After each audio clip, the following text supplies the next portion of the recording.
Okay, let's go through this next part of the video, and I'll open up this screen. We're going to talk about traumatic experiences and authentic experiences. Now, I've labeled authentic being the opposite of traumatic, because remember, when we were born and we were in the Garden of Eden, right, in childhood, we started to partake of the fruit of the tree of knowledge of good and evil. That means the knowledge of duality. That means that there is opposition in all things. Everything has its opposite. So if you have childhood traumatic experiences, you have childhood authentic experiences. Trauma means a wound, so it separates you from your true self, right? That's what trauma means. Authentic means you are connected to your whole self. So that's where I came up with the terms for this. So your sense of self comes from childhood experiences that you perceived as either adverse or as nurturing, where your mind then began to create a narrative, that was the storyteller, right, that helped you make sense of what was happening to you and around you. And so now you've got two different types of experiences that are happening. You've got the childhood traumatic experiences, which is an event that disrupted your sense of self, your whole sense of self. Because when you were born, you knew that you were whole.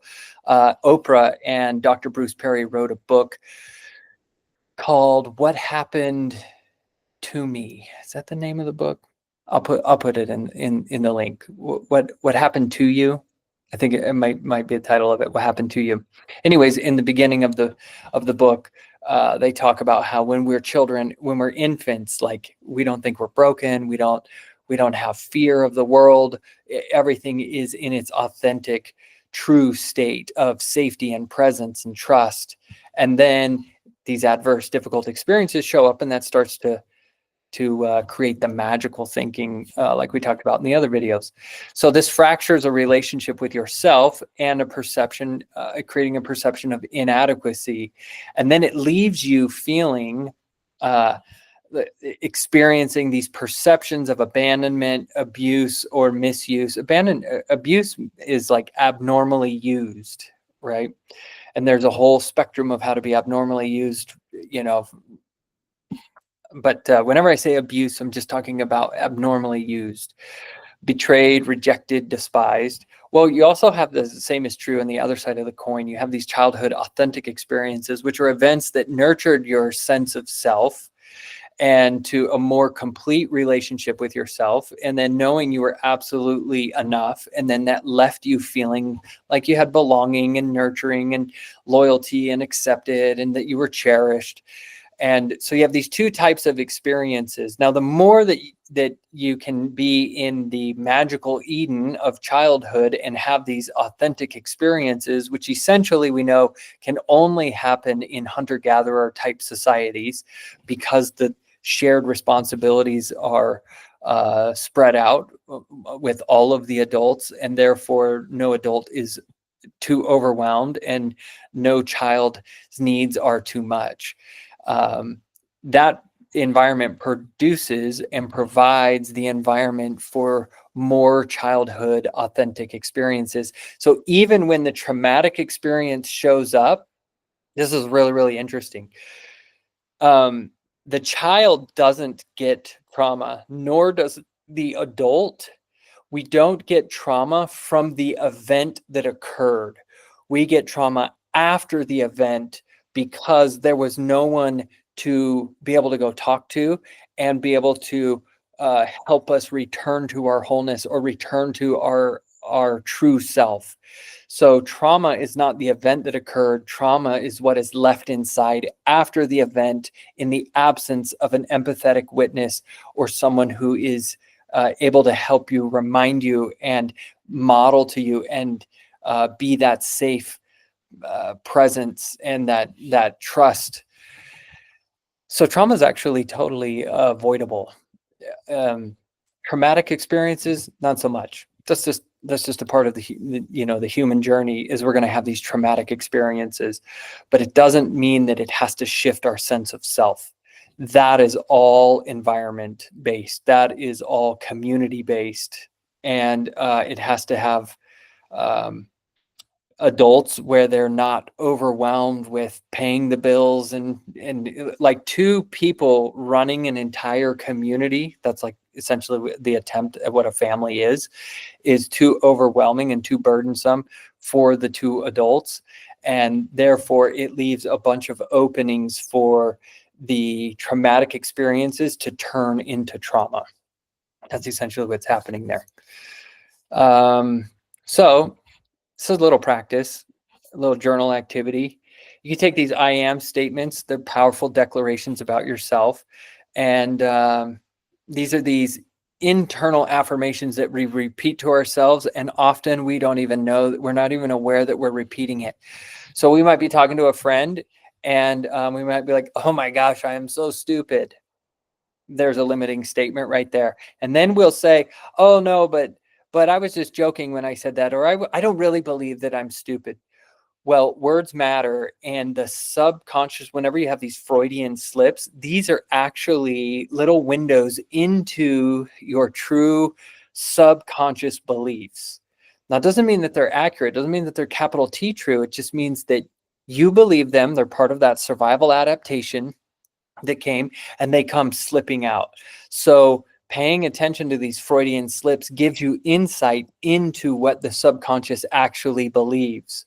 And this is just a little activity. You could write this down and just write 3 statements of like, and you know, it's a practice in authenticity. It's a practice of trying to be fully connected to everything that I am. Authenticity doesn't mean that I'm just over here on the happy, good, light side of belonging and connection. Authenticity means I am genuinely connected to all that I believe about myself, all that I think that I am. Now, as we make shifts in consciousness, we start to see who we really are, and we separate the true self from the false self, or we integrate the false self into the true self is a better way of saying that. But there's no judgment, there's no right and wrong, and I'm not talking about relativism, because I think relativism, and I agree with Eckhart Tolle, I agree with the Catholic Church who came out and made a statement, is one of the greatest evils in culture that can exist on the planet. Because there is ultimate truth. There are things that are ultimately true. And for example, you are whole, you are complete. You are a spiritual being having a human experience. You know, there's these ultimate truths that are true, right? I don't know how else to say that. So we just want to start becoming aware, because how you make a shift in consciousness is not by talking about light and love and all this stuff. It's actually becoming aware of what you're unaware of. So these Freudian slips come out, and they help you to be able to see like, oh, that might actually be a thing. And so you're going to think it's not a thing because that's how unawareness works. That's like how unconscious works, is that you don't think it's a thing. How do you become conscious? Is that you start to realize, oh, it is actually a thing, and you start to pay attention to it. Now, how do you shift it? You shift it with compassion and empathy and grace and kindness. Nothing ever shifts in shame. In fact, what you shame and what you don't forgive and what you don't have compassion for, you only get more of that. If you give that maladaptive survival, distorted beliefs, compassion and grace and empathy and forgiveness and kindness, and you go, oh, you would have done better if you knew how to do better, but that was the best thing that you could figure out how to do when you were like 7, or 10, and then it's like, yeah, so therefore we give it space and we give it permission to allow it to belong. And we'll talk about that in our sessions, where I'll help you be able to use these tools and connecting in presence with your body and giving these things a voice, so that you can give it permission to be present in your life, because it is present. So being in conflict with it is how to get out of a state of peace. How you get into a state of non-peace is that you're in conflict with things that are, but you don't want them to be what they are. Hopefully that makes sense. It's a great little practice. Core beliefs are these fundamental perceptions and assumptions about oneself that reside in the subconscious and in the subconscious mind, and they're formed early in life and deeply influencing thoughts and experiences. And then that produces these behaviors.